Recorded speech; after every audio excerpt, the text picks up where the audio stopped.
आज की महंगाई के दौर में जो लोग धन संबंधी समस्याओं से परेशान हैं, उनके लिए एक बहुत ही अच्छा और उत्तम अचूक उपाय मैं बताने जा रहा हूँ। सावधानी पूर्वक इसको सुनें और इस अनुष्ठान को जो लोग करेंगे उनकी धन संबंधी समस्या 100% समाप्त हो जाएगी और धन से उनको परेशानी नहीं होगी। उनके यहाँ धन का आगम हो जाएगा। जिस समय भगवान आदि जगतगुरु शंकराचार्य अपने दिग्विजय यात्रा पर निकले हुए थे, इस शंकर दिग्विजय में दिया गया है, उस समय वो एक ब्राह्मण के यहाँ भिक्षा के लिए गए, क्योंकि भिक्षा का अन्न ही भोजन करते थे। वहाँ जाकर के वो उसके दरवाजे पहुँचे। ब्राह्मणी घर पर थी। उनसे जाके कहा, माता भिक्षा दो। उसके पास कुछ देने के लिए नहीं था। उसने आंगन में एक आंवले का पेड़ खड़ा था, उसमें से कुछ आंवले पड़े हुए थे।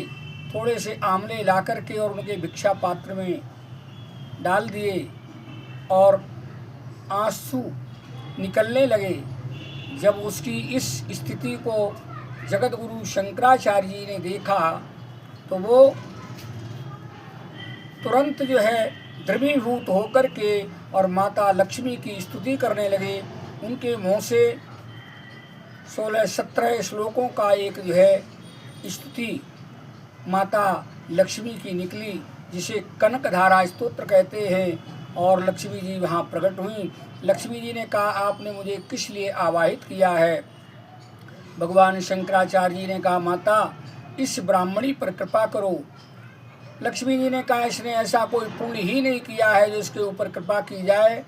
तब भगवान शंकराचार्य जी ने कहा, मेरे जैसे यति को, मेरे जैसे सन्यासी को इन्होंने 4 आंवले दे करके अर्थ धर्म काम मोक्ष चारों प्रकार के पुरुषार्थ प्राप्त करने का अधिकार प्राप्त कर लिया है, इसलिए ये कृपा इसके ऊपर अवश्य करनी चाहिए। तब माता लक्ष्मी ने सोने के आंवलों की वर्षा उसके आंगन में की और उसके यहाँ धन की समस्या समाप्त हो गई। अब मैं यही कहने जा रहा हूँ कि इस स्तोत्र को कनकधारा के नाम से कहा जाता है। श्री कनकधारा स्तोत्र जो लोग प्रतिदिन करते हैं उनके यहाँ धन संबंधी समस्या नहीं आती है। और इसकी अगर परीक्षा लेनी हो तो 11 दिन तक 11 कनकधारा स्तोत्र के पाठ करो। लक्ष्मी जी की प्रतिमा के साथ